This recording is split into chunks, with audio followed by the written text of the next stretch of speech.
654.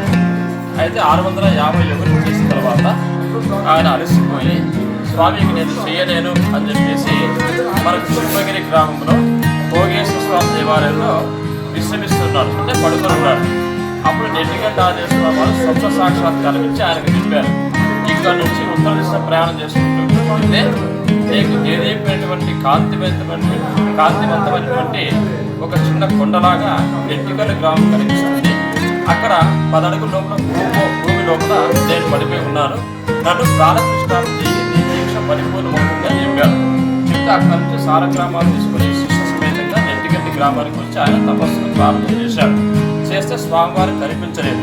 అయితే స్వామివారిని ప్రార్థన చేశాడు, నీ కోరిక మీదకి చూశాను స్వామి, నాకు నీ రూపం కనిపించలేదంటే నీవు 10 నిమిషాల పాటు ప్రార్థన చేస్తే ఎక్కడైతే చింత పుట్ల నా పేరు చెప్పి వేస్తావో అది మరుక్షణమే చిగురిస్తుంది, దాని కింద నేను పడి ఉన్నానని చెప్పాడు. చెప్తే అది చిన్న పూర్వకాలంలో మా తల్లి గారు చూశారు, మేము చూసాం, కాలానుగుణంగా దాన్ని తీసేశారు. అదే కదా మన ఇక్కడ తీసేశారు కాలానుగుణంగా. ఇప్పుడు అక్కడ ఆ స్వామివారి గర్భాలయ నిర్మాణం చేశారు కసాపు. అక్కడ చేసినటువంటి క్షణములోనే స్వామి ఇంకా ఆయనకు అనుగ్రహం ఇచ్చారు. దివ్యమైనటువంటి ప్రదేశంలో, దివ్యం అంటే 2 ఆ 2 ప్రదేశాల్లో ఇదే రోజునే ఆ యొక్క ప్రాణ యొక్క శక్తిని నీ మంత్రం ద్వారా నిక్షిప్తం చేయబడతామని చెప్పడం జరిగింది. తద్వారా స్వామివారి నెట్టిగడ్డి గ్రామంలో ప్రాణ ప్రతిష్టాపన చేసినటువంటి సమయంలో ఒకే తిథి, ఒకే వారము, ఒకే నక్షత్రము, ఒకే యోగము, ఒకే కలము, ఒకే లగ్నంలో ఇట్లా 7 రకాలైనటువంటి స్వామివారికి ప్రాణ ప్రతిష్టాపన చేయడం జరిగింది. అది చేసిన తర్వాత స్వామివారు నెట్టిగడ్డి గ్రామంలో మొదటి పూజ చేసి, 2వ పూజ నేమకల గ్రామం, 3వ పూజ మురుడిలో చేసి అక్కడి నుంచి హంపి క్షేత్రానికి వెళ్ళి యంత్రోద్ధారంలో స్వామివారిని బంధనం చేసి అక్కడి నుంచి వైకుంఠ నగరానికి వెళ్ళిపోయాడు. ఇది స్వామివారి యొక్క సంక్షిప్తంగా చరిత్ర. అయితే 651 ప్రతిష్టాపన చేసిన తర్వాత వ్యాసతీర్థుల వారు ఈ 3 మాత్రమే ఒకే సమయంలో ప్రతిష్టాపన చేశారు. ఒకే సమయం అంటే గంటన్నర సమయం, లగ్నం అంటే 1 గంట 45 నిమిషాలు లగ్నం అంటే, అట్లా ఆ కాలానుగుణంగా ఆయన చేశారు.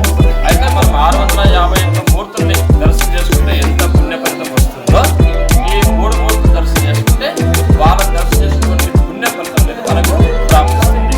అంతకు 654 పూర్తి చేసి అక్కడికి ఆయన యొక్క జీవితాన్ని ఆ శ్రీ మహావిష్ణువుకు అంకితం చేశారు సంక్షిప్తంగా.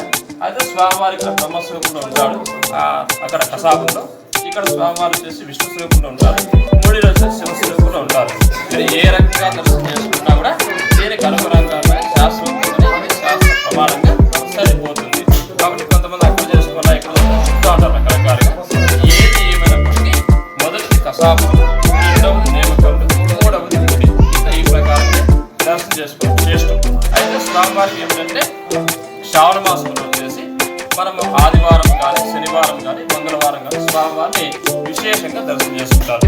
అంటే ఆదివారం స్వామివారు వచ్చేసి విద్య నేర్చుకున్నటువంటి రోజు, తర్వాత శనివారం స్వామివారు వచ్చేసి జన్మించినటువంటి రోజు, మంగళవారం స్వామివారు వచ్చేసి కొన్ని వేల సంవత్సరాలు తపస్సు చేసి రాముల యొక్క ఆశీర్వాదంతో సీతాదేవిని దర్శనం చేసుకున్నటువంటి రోజు మంగళవారం. కాబట్టి ఇది చాలా విశేషమైనటువంటి రోజు. అట్లా స్వామివారు 3 మూర్తులు ఎవరైతే ఈ వారం దర్శనం చేసుకుంటారో 3 మూర్తుల్ని మరో 3 జన్మల వరకు నేను అనుగ్రహిస్తాను, 3 జన్మల్లో కూడా వాళ్ళకు వైకుంఠ లోక ప్రాప్తి కలిగిస్తాను చెప్పి స్వామివారు చెప్పడం జరిగింది. స్వామివారు క్లుప్తంగా తెలుస్తా, ఇంకా చెప్పాలంటే చాలా మీకు ధన్యవాదాలు స్వామి. చిన్నగా కనిపిస్తుంది, మురుడిలో చూస్తే ఇంకా చిన్నగా కనిపిస్తుంది. అది మీరు దృష్టి పెట్టి చూడాలి.